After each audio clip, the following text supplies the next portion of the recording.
Release date, October 21st, 2022. Ladies and gentlemen, welcome to another episode of TBD SportsCast College Football with your hosts. I'm Mason. And I'm Isaac. We have an awesome episode planned for you today. This episode is entitled Week 8. It's our 10th episode of Season 3. We're super excited about continuing to do this podcast. Once again, super excited to have Isaac on here. We'll start with a quick recap. Pick record's looking pretty good for your boy. Finally got the lead back. Go check us out on Instagram at TBD SportsCast. Last week I went 8-2. Joey went 5-5. Isaac went 7-3. So I came out on top. It was a pretty good week. I don't know why Joey and Isaac picked Kansas to win over Oklahoma. Saw that coming, so I picked it right. That was pretty much the only difference. Also, Joey picked USC and they choked like right at the end. So that was a really good game though. But we're gonna keep the recap pretty quick because we got some games we want to talk about. Starting off with the elephant in the room, pretty much the only game we're talking about this week.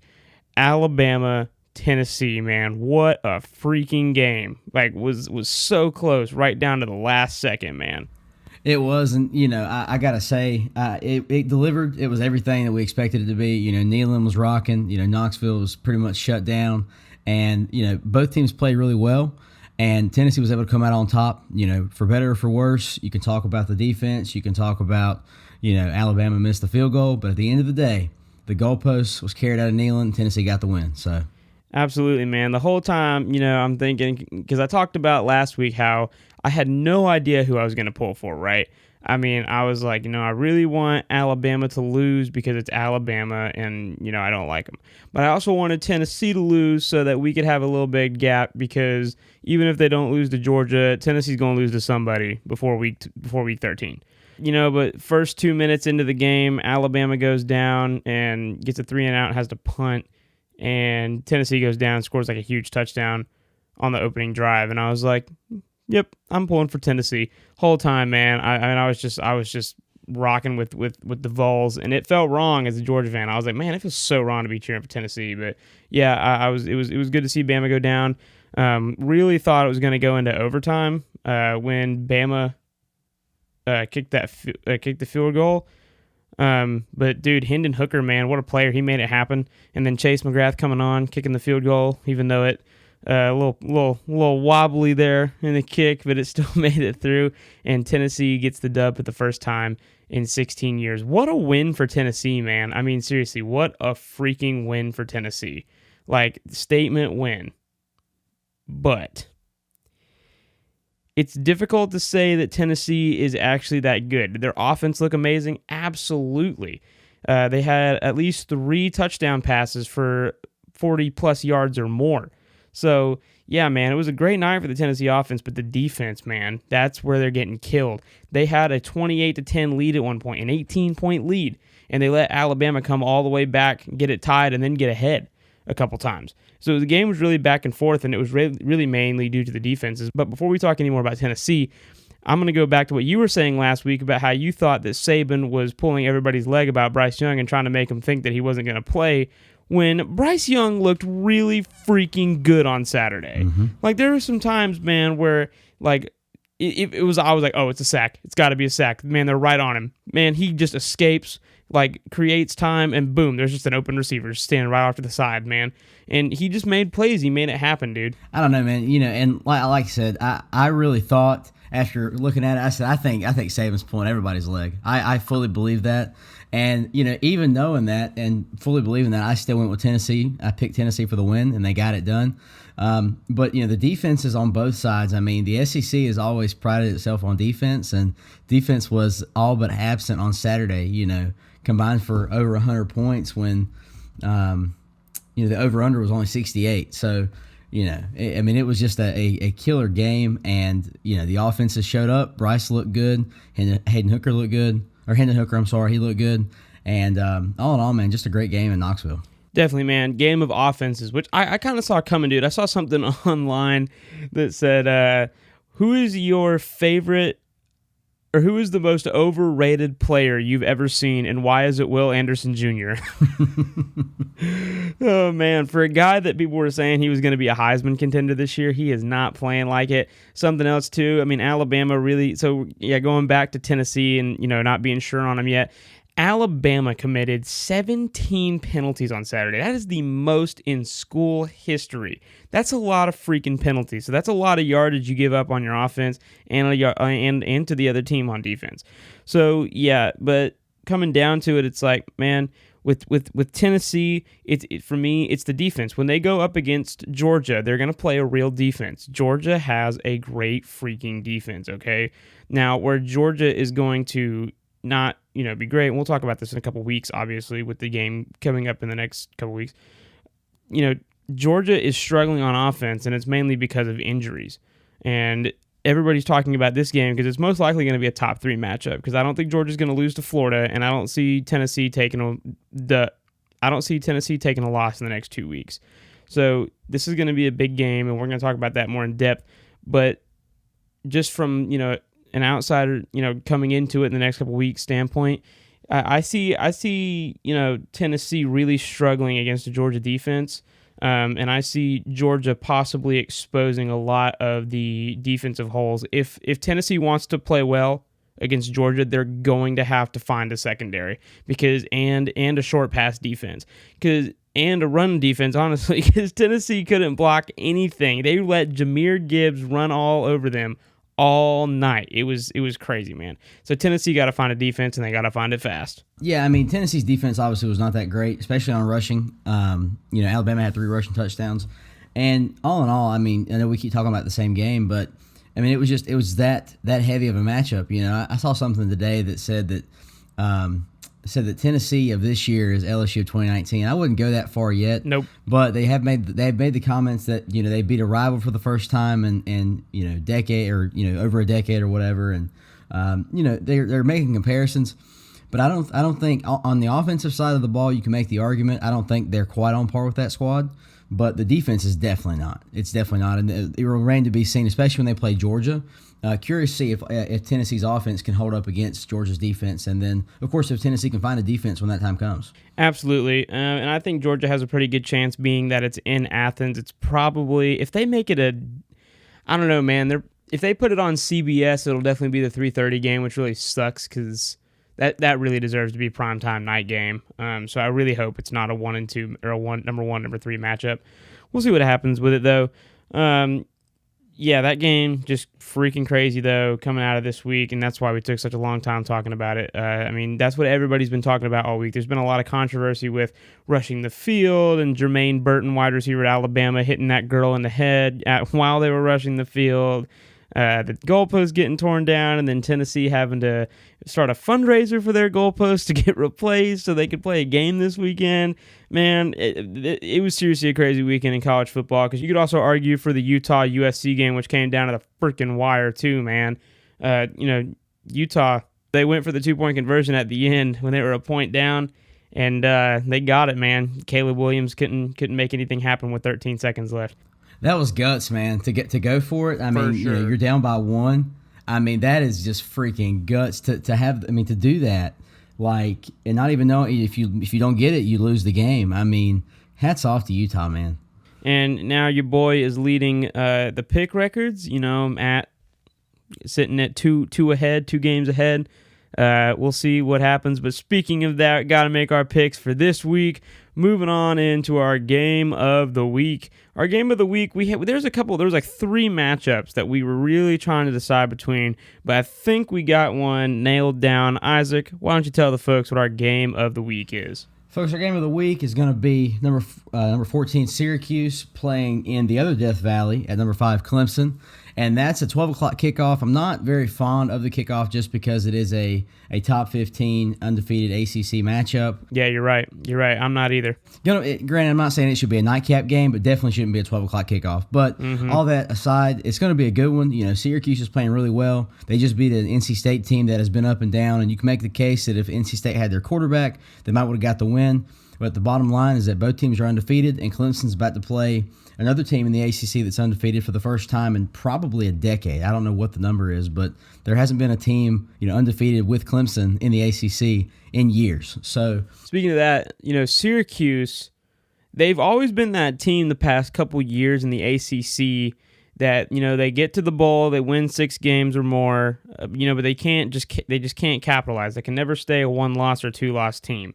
This year, though, I mean, they've been playing really good ball. Defense is looking good. They got a really strong run game with Sean Tucker. They're getting the wide receivers in motion and moving, and getting points. So, I mean, this is a good Syracuse team coming into Death Valley. Yeah, and I will say, this is a Clemson team that had its struggles early, but has seemed to right the ship since they had the nail biter at Wake Forest. They played a little bit close against Florida State, and what concerns me about Clemson is they've always been a pretty solid defensive team, and they blew a 20-point lead to Florida State on Saturday night. So that could be an interesting one on Saturday. It looks like Clemson's favored by 13.5. DJ looks like he's in midseason form for Clemson on the offensive side. Honestly, I got to go with the Tigers in this one. With DJ Uiagalelei, he is definitely improved every week. I remember in the first couple of episodes talking about Clemson, especially after the way they looked against Georgia Tech. I was saying, DJ's got to get better. He's got to improve, and Clemson's got to get their O-line together, or Cade Klubnik is going to have to come in and take over. While I do think Cade Klubnik will be the man once DJ is gone, I think DJ has played very well. But on the other hand, Syracuse has played very well too. Like you said, you could make the case that NC State could have played closer if Devin Leary had played, but he didn't. Syracuse undefeated, Clemson undefeated. Tigers all the way, man. I can't pick against Clemson. The defense is too good. Syracuse got a good defense too. I actually think I'm not calling Clemson to cover the spread. I have Syracuse covering their spread. I think they win. I think Clemson wins by less than 14. I'd say a touchdown. I think Clemson wins by a touchdown. Yeah, I agree. So I just don't think that the wideouts are good enough to score more than that. I think it'll be a close game. But with Clemson's defense being really good and Syracuse's defense honestly being pretty good too, with Clemson, their offense is okay. It's nothing special. So I think we see a pretty close game in Death Valley. And Joey's pick for this game, of course, he's going with the Clemson Tigers. Is anybody surprised? No, Joey is pretty much calling for Clemson to go undefeated the entire season. I don't think it'll happen. I don't really know who could beat them. Probably Syracuse is the number one team that could beat Clemson on their schedule this year. But we'll see what happens. All right, moving on into our big Week 8 games, starting out on Saturday, the only day. Well, there's football. There's football on Wednesday. There's football on Thursday. There's football on Friday, but none of those games are anything crazy. So, all right, big Week 8 games. This one I put on here because I think it could be interesting. This is Iowa at number 2 Ohio State at 12 p.m. The reason I think this one could be interesting is simply because Iowa State actually has a really good defense. Now, the matchup predictor, the ESPN FPI, has Ohio State winning this 95.5%. I don't know about that. Now, I do because Iowa has no offense, but they have a great defense. They've held a lot of teams to nothing. They held Iowa State. They lost, but they held them to 10 points. They held Rutgers to 10 points, and they even held Michigan to 27. Ohio State definitely wins this game. That's my pick for this. Ohio State will definitely win this game. I still think it's interesting, though. I don't think it'll be close. The spread on this game is Ohio State by 29.5. Yeah, I'd probably call them to cover the spread. I don't know that they will. I think with the way Iowa's defense has been playing, they might be able to hold them to less. I think this is probably the best defense that Ohio State has played. And I've been calling all year because everybody's like, well, Ohio State's been scoring a bunch of points on their opponents. It's like, yeah, but the best defense they've faced is ranked 98th. This is going to be a better defense than any other team they've played all year. So that's why I put this on here. I think it's going to be interesting. Who you got, Isaac?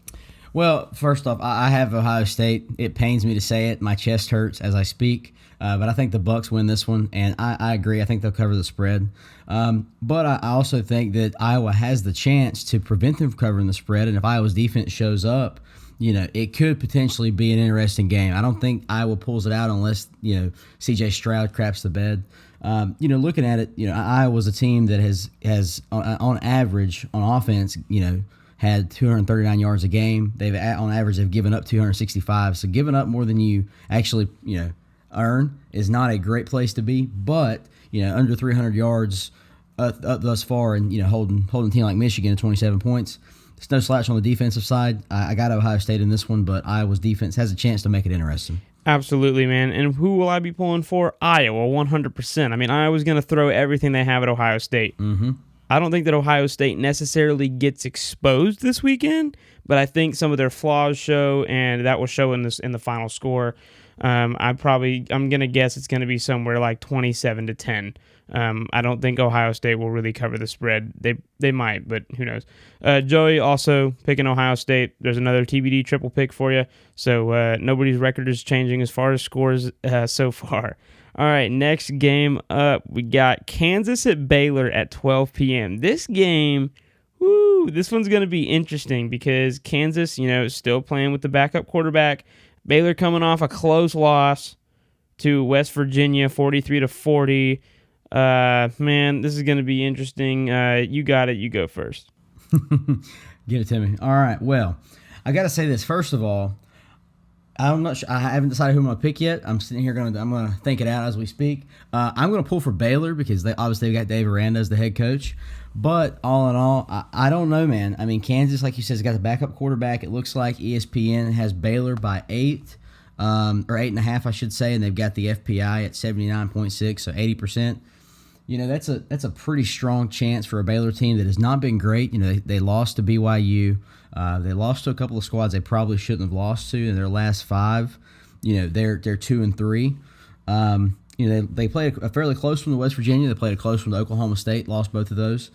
All in all things considered, considering this one is in Waco, I'm going to have to go with the Baylor Bears. That's a really thought-out pick. This is a tough one for me, man, just because, Kansas played Oklahoma really close. Like, they definitely lost. They probably could have gotten it even closer if they had Daniels. But it's just tough, dude. I mean, the spread right now is 8 points in Baylor's favor. I really don't know who's going to pull it out. But it's in Waco. I'm going with Baylor. Man, I really want to pick Kansas on this one, dude, but I think they take a second loss. I mean, I don't see them getting by much else, especially losing Daniels, man. I think that's a big thing for them. They don't really have a defense as it is. They let Oklahoma score a lot of points on a struggling Oklahoma defense. Score a lot of points on them this week. So that's what I was getting ready to say. I don't know, man. I just don't know. I can't do it. I can't be faithful in that pick. Joey is picking Baylor as well. So there you go. Another TBD triple pick. All right. Next up, we got this one. This one I'm excited for, and I know you are too. This is number 7, Ole Miss at LSU at 3:30 p.m. So we've talked about this a lot. Death Valley, LSU Death Valley, is one of the toughest places to play football in the NCAA and in the SEC. They get rowdy if they want to be. With that being said, Tennessee also destroyed them at home. So that was also a noon game, so you just never know with noon games. This one's happening at 3:30, so mid-afternoon, probably going to have a lot more people in there. It's not a night game, so probably not that many, but still more than a noon kickoff. The FPI predictor has LSU 51%, and the spread LSU by 2. I think it's probably that because Ole Miss has no defense. So I'm still gonna go with Ole Miss, dude. They're going undefeated till Bama. I'm sorry, bro. I gotta pick Ole Miss on this one. I'm a fan of Lane Kiffin. I don't think LSU is gonna win this one. I think that Jackson Dart and the Ole Miss offense is just too high powered for the LSU defense. That's fair, and even as an LSU fan, part of me wants to pick Ole Miss for the sake of my record. And that's not to say that I won't. I'm going to sit here and analyze this for just a second. LSU, initially, Ole Miss was favored by 1.5. Then it swung, or Ole Miss was favored by a field goal. I'm sorry. Then LSU was favored by 1.5. Now it's up to 2. The FPI also gives to the Tigers. It's interesting, man, because we looked like a high school team, my high school team, that won like 3 games while I was in high school against Tennessee. And then we go to the Swamp, and I don't want to say we handled Florida. We didn't handle them. We give up 35 points to an offense that is not great. But we looked really good on offense. Considering Ole Miss has no defense, I think we have a chance to hang with them on the offensive side of the ball. If our defense shows up, I think we get this win. Ole Miss's offense has been really good, but I'm going to go with the Tigers. Yeah, man, and I understand why you're saying that, and it probably will be a pretty close game because LSU's offense, like I said, like when it needs to show up, it can, and their Ole Miss's defense is it's not non-existent, but they've been known to not really have a defense, but their offense is super high powered. Jackson Dart can make throws. Their run game is great, and when it comes down to it, it's like when you look at the LSU Florida game, what LSU couldn't stop was the run. That's why you let them score 35 points. Ole Miss will run a lot. So if LSU can find a way to stop the run game against Ole Miss, they can win. But I don't think it's I call Ole Miss to cover the spread. I think they win by a touchdown. But Joey is going with you. He has LSU as well. So I'm outnumbered here. Hopefully my Ole Miss pick gets me the win. But hey man, we'll see what happens. I got a pretty good buffer so far.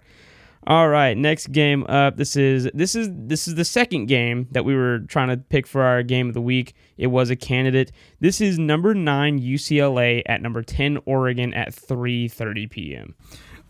Yeah, Mason, I tell you, it's gonna be a pretty good one. It's a top 10 Pac-12 matchup. You got a UCLA team that has looked solid for most of the year. You got an Oregon team that, outside of the Georgia game, has looked very well, or has looked like a great team as well. Considering that it's in Eugene, Oregon's not really a threatening place to play. UCLA's played pretty well this season. Definitely intrigued by the fact that we have two Pac-12 teams in the top 10. A league that's not really known for having a top tier squads. Look at UCLA. It's 6-0. Oregon's 5-1. Looks like the FPI has given Oregon a 71% chance. The spread is Oregon by 6. All things considered, I think the Ducks put an end to the Bruins winning streak, and I think they cover the spread. I got the Ducks by a touchdown. I'm with you. Ducks by a touchdown. Yes, sir. That's a good pick. I call Oregon to cover the spread as well. I just think that, this is going to be at Oregon. And Oregon they've kind of progressively gotten better each week. Dan Lanning is a good head coach, and it's proving to be true. Minus the Georgia game, but go freaking Dogs. Who cares?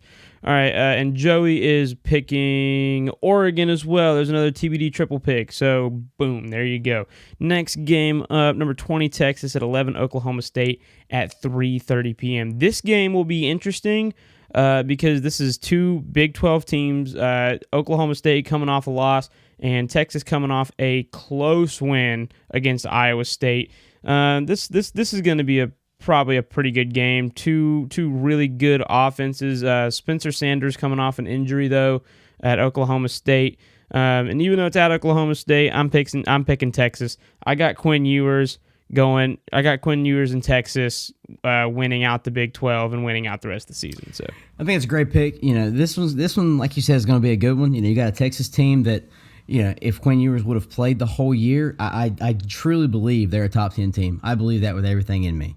But Quinn Ewers has not played the whole year, and they're ranked 20th right now. Oklahoma State, like you said, coming off of a loss. It was double overtime loss against TCU. TCU's a fast team. A couple of heavyweight squads in the Big 12.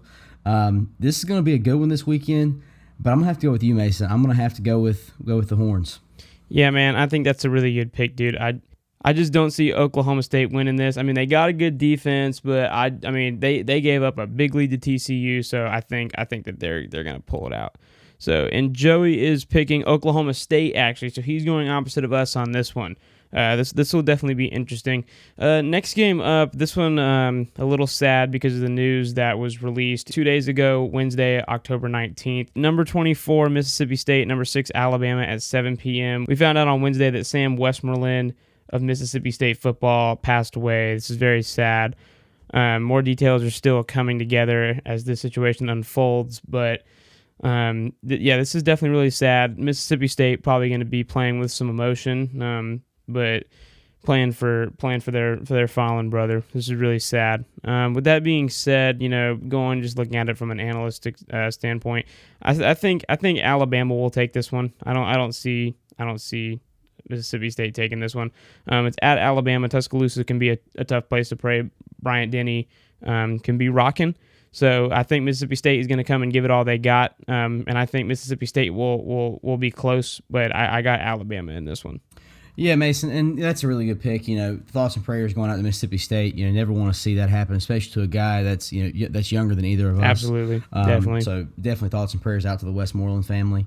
But kind of on the flip side of that, looking at it from an analyst perspective, I think all things considered, the fact that Alabama gave up 52 points to a Tennessee offense, which granted, I'm not saying Tennessee's offense is Mississippi State's by any means, but Mike Leach has been known to have a high-powered offense, and he's an air raid offense. You got Will Rogers, who is the SEC yardage leader for a reason. With that being said, I think that Mississippi State has a chance to keep this one close. The spread is Alabama by 21. I think they'll probably cover the spread, but if the Alabama defense didn't come home from Knoxville last weekend, I think Mississippi State has a shot to make it close. But I got the Tide in this one, unfortunately. Definitely, that's a good pick, and Joey is as well picking Alabama with us.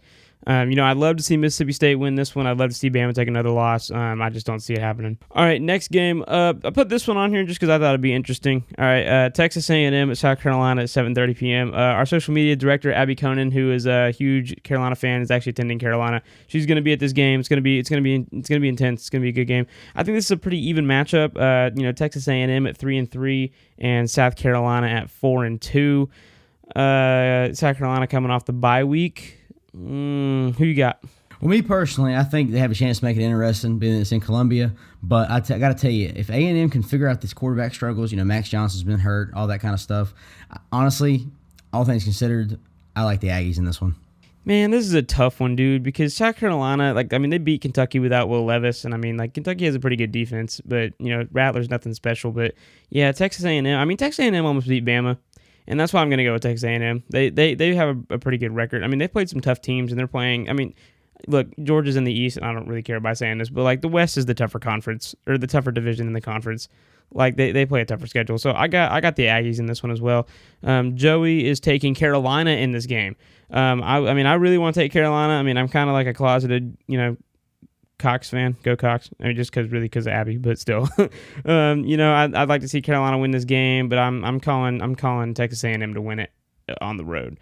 Next up, we have Minnesota at number 16, Penn State at 7:30. The only reason I really put this one on here is because Minnesota 4-2, Penn State 5-1, coming off a loss to Michigan. It's at Penn State, and with Minnesota having a pretty good defense, I was interested to see what happens. With that being said, I'm still going to go with Penn State. I call them to win this game. I don't see them pulling it out against, or I don't see Minnesota pulling this out against Penn State. I gotta say, man, I watched Penn State Minnesota play the past couple of years, kind of here and there, and Minnesota's played them really well. I know last year and then in 2019 when it was at Minnesota, it was a pretty decent game because of their defense. Penn State's offense didn't play great against Michigan. They were sloppy against Northwestern the other week, but all in all, I think this one's in Happy Valley. Got to go with the Nittany Lions in this one. Yeah, I completely agree. That's a good pick. Joey is also picking Penn State, another TBD triple pick for the weekend. Some records may get shattered. So far, I think we've only picked different on 2 or 3, so we'll see what happens. In our last game, and this last game is the third candidate that we had for Game of the Week. This is number 17, Kansas State, and number 8, TCU at 8 p.m. This is another Big 12 matchup, right? Kansas State 5-1, TCU undefeated. Kansas State has a good win over Oklahoma, another one over Texas Tech and Iowa State, a close one against Iowa State, 10-9. And TCU out here just crushing dreams and winning lottos apparently. This is the spread is TCU by 3.5. So I call TCU to cover it more, dude. I think TCU wins by 17. I think that's a great pick. I think this one's going to be interesting because these are the two purple squads that have kind of taken over the Big 12, if you will. And, Kansas State, they've been pretty solid the past couple of years. They've really kind of come to a resurgence this year, beating Oklahoma and everything. TCU kind of on the same page. This one's in Fort Worth. Spread's 3.5. I like the Horned Frogs to cover it at least, if not more, probably by a touchdown, maybe 10 or 14, I don't know. But Horned Frogs for sure. TCU's got the win. Yeah, definitely. I completely agree. And it's at TCU. Don't get me wrong, Martinez is a great quarterback at Kansas State. He can make things happen. But Max Duggan, I said last week that I was worried about TCU playing against Oklahoma State's defense, and they showed up, man. So I got TCU in this one by 14-17. But, that's our podcast. We appreciate you guys listening. And, we hope you enjoyed it, and we hope you're going to enjoy this weekend of college football. And always remember, no matter what team you pull for, if you're on God's side, you're always on the winning team. Romans 5:8 tells us that while we were still sinners, God showed his love for us by sending his only son to die for us. We were sinners in need of saving. We had sinned against God, and we do need saving. We still need saving. That's why God sent his son to bridge the gap between us and God, to be our life bridge. He loves us. He wants a relationship with you. He wants to know you. I promise you, if you don't have that, you need it, and he wants you. He wants you. I promise. He loves you. If you ever have any questions about that or have any questions about salvation and Jesus, that is a subject that is very close to the heart of TBD SportsCast, and we'd always be willing to talk with you about that. Hit us up on our Instagram DM, send us a message on Facebook Messenger, just leave a comment on this YouTube video if you're listening on YouTube. We love you guys, and we just thank you so much for listening. We will see you next week. Later. Bye-bye.